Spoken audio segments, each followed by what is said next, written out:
Dear 10th student, today we are going to do the biobotany practical.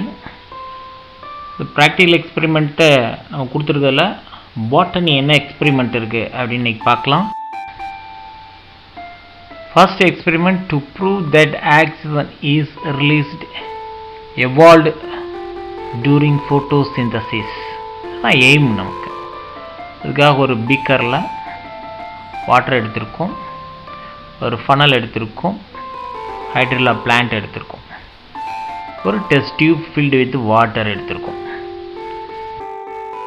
இப்போ அதில் beaker of வாட்டரில் hydrilla பிளான்ட்டை place பண்ணிவிட்டு அது மேலே ஃபனலில் வச்சுட்டு அதில் டெஸ்ட் டியூப்பை வாட்டர் உள்ள டெஸ்ட் டியூப்பை அப்படியே வச்சிடுறோம். இப்போ கொஞ்சம் நேரம் அப்சர்வ் பண்ணி பார்க்குறோம், வெயிலில் வச்சுட்டு சன்லைட்டில் வச்சுட்டு அப்சர்வ் பண்ணி பார்க்குறோம். இப்போ என்ன ஆகுது அப்படின்னா, இந்த லாஸ்ட்டில் வாட்டரை டிஸ்ப்ளேஸ் பண்ணிவிட்டு அங்கே ஆக்சிஜன் போய் செட் ஆகுதுன்னு பார்க்குறோம். சரி, ஆக்சிஜன் தானா அப்படின்னு பார்க்கணும் இல்லையா? அப்போ என்ன சரி அந்த டெஸ்ட் டியூப்பை எடுத்துடுறோம். எடுத்துகிட்டு என்ன பண்ணுறோம், அதை ஒரு எரியக்கூடிய ஃப்ளேமில் எரியக்கூடிய ஒரு கேண்டில் முன்னாடி கொண்டு காமிச்சிடும். அப்போ அந்த ஆக்சிஜன் அது மேலே படும்போது என்னாகும், அந்த ஃப்ளேம் வந்து ஹையாக எரிய ஆரம்பிச்சிடும். இன்னும் கொஞ்சம் நேரம் வரும்போது என்ன ஆகுது, நல்ல ப்ளூ ஃப்ளேமாக எரியுது. பிகாஸ் ஆக்சிஜன் கிடைக்கும்போது ஃபயர் வந்து எக்ஸலண்ட்டாக நடக்கும். இதுலேருந்து அதில் ரிலீஸ் ஆன கேஸ் வந்து என்னன்னு பார்க்குறோம், ஆக்சிஜன்னு பார்க்குறோம். அப்போது ஃபோட்டோசிந்தசிஸ் அப்படிங்கிற ஒரு ப்ராசஸ் பிளான்ட்டில் நடக்கும்போது அதை ரிலீஸ் பண்ணக்கூடிய கேஸ் என்னன்னு பார்த்தா ஆக்சிஜன் அப்படின்னு தெரிஞ்சுக்கிறோம். During the photosynthesis, oxygen is evolved as by the product. Gas bubbles liberated from the hydrilla plant reach the top of the test tube and it displaces the water downwards. Take the test tube and keep the burning stick near the mouth of the test tube. Increased flame will appear. Hence, it is proved that oxygen is evolved during the photosynthesis. Then, parts of the flower. ஒரு flower கொடுத்தாங்கன்னா அதில் இருக்கிற parts எல்லாம் நம்ம identify பண்ணி அதை டிஸ்பிளேக்கு வைக்கணும். So dissect and display the parts of the given flower. இப்போ இந்த படத்தில் பாருங்கள், இதில் first stigma, style and ovary இருக்குது. அடுத்து கேலிக்ஸ் இருக்குது.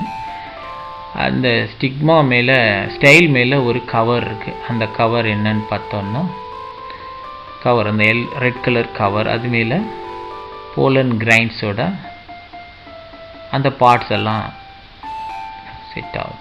இதில் பெட்டல்ஸ், இது பார்ட்ஸ் ஆஃப் த ஃப்ளவர். இப்போ இது கேலிக்ஸ், அது மேலே ஸ்டைல், இந்த டாப்பில் ஸ்டிக்மா, இதெல்லாம் பெட்டல்ஸ். கீழே இருக்க க்ரீனில் இருக்கிறது சேப்பல். இந்த ஸ்டைலில் அரவுண்டாக என்ன ஆகுதுன்னா ஒரு கவர் இருக்குது, red colour cover, any one cover. இந்த கவர் வந்து என்ன அப்படின்னு பார்க்கலாம். Stigma, style, petals, pollen grains, ovary and sepal.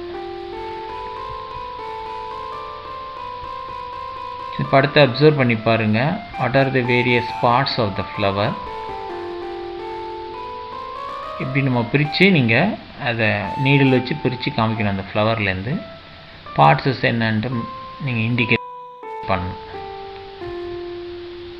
இப்போ ஃபஸ்ட்டு என்னென்ன இருக்குது அப்படின்னு பார்த்தா, மெயினாக ovary and style and stigma, அதுதான் முக்கியமான பார்ட்ஸ் ஃப்ளவரில். அடுத்து கேலிக்ஸு, அதுதான் சேப்பல். இந்த ஓவரிக்குள்ளே ஓவியூல்ஸ் எல்லாம் இருக்கிறத பார்க்குறீங்க. அடுத்து போலன் கிரைன்ஸை கண்டெயின் பண்ணியிருக்கிற ஒரு ஏரியா, இது பெட்டல்ஸ். இது என்னன்னு பார்த்தீங்கன்னா, அந்த போலன் கிரைன்ஸ் எங்கே இருக்குது அப்படின்னா போலன் சாக்ஸில் இருக்குது. இப்போ pollen sacs and pollen grains, இதுதான் இந்த எல்லோ கலருக்குள்ளே இருக்கிற கண்டென்ட் என்ன அப்படின்னா pollen grains and pollen sacs. இது கெய்னோசியம், ஓவரி, ஸ்டைல், ஸ்டிக்மா, இதெல்லாம் சேர்ந்து கெய்னோசியம். ஆண்ட்ரோசியம் அப்படிங்கிறது என்ன அப்படின்னா ஸ்டெமன், கவர், இது ரெண்டும் சேர்ந்தது androecium. ஸ்டெமனில் என்ன இருக்குன்னு பார்த்தோம், pollen grains and pollen sacs, petals. இது மாதிரி பார்ட்ஸை நீங்கள் செப்பரேட் பண்ணி ஃப்ளவர்லேருந்து பிரித்து எடுத்து வச்சுட்டு டிஸ்பிளே பண்ணால் போதும். This experiment is over. Draw and label the parts of the flower. Next experiment என்னன்னு பார்த்தா, ஒரு ஸ்லைடில் உங்களுக்கு என்ன கொடுத்துருக்காங்க, cross section of a stem grown plant, transverse section of dicot stem.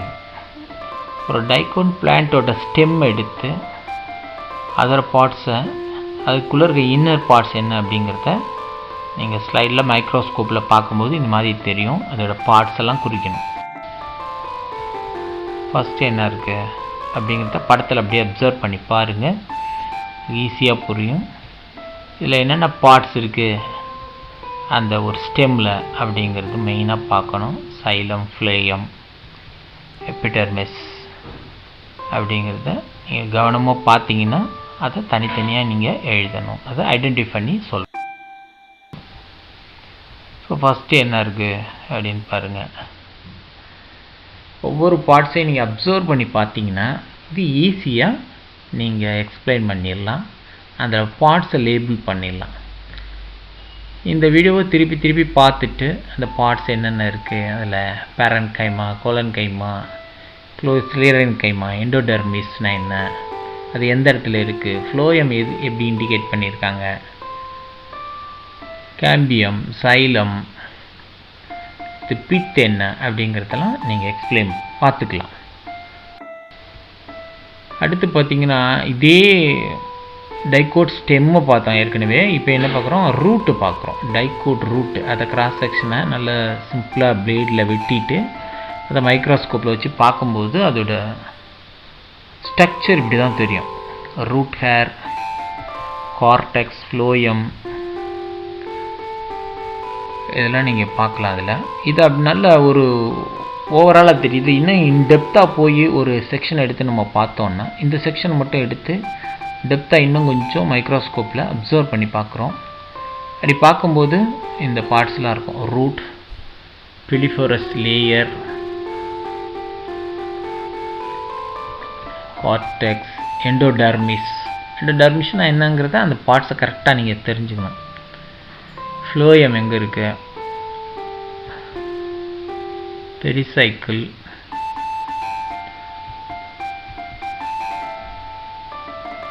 and what are the parts, இந்த லேபிளில் நீங்கள் குறிக்கணும். Dicot root system உங்களுக்கு அப்படியே டோட்டலாக தெரியும். இப்போ இந்த படத்தை பார்க்கும்போது ஒவ்வொரு பார்ட்ஸ் என்னங்கிறத நீங்கள் நல்லா அப்சர்வ் பண்ணிவிட்டு அதை மைக்ரோஸ்கோப்பில் வச்சுட்டு அப்புறம் தென் வரையணும். நீங்கள் கையால் வரைஞ்சிட்டு அந்த பார்ட்ஸ் எல்லாம் லேபிள் பண்ணணும். எஸ், இதுதான் ஸ்ட்ரக்சர் ஆஃப் டைகோட் ரூட்ஸ். இது இன்னும் கொஞ்சம் டீப்பாக பார்க்கலாம். இந்த படத்தை நீங்கள் அப்சர்வ் பண்ணிங்கன்னா ரூட் ஹேர்னா எங்கே, எதை ரூட் ஹேர்னு சொல்கிறோம், இது நல்லா இன்னும் ஃபோக்கஸ் பண்ணியிருக்கேன், அதாவது நல்லா ஜூம் பண்ணியிருக்கோம். கார்டெக்ஸ் என்ன, பேசேஜ் செல், எண்டோடெர்மிஸ் என்ன, சைலம், ஃப்ளோயம், ஸ்ட்ரக்சர், அதெல்லாம் நீங்கள் நல்லா கவனமாக பார்த்துக்கணும்.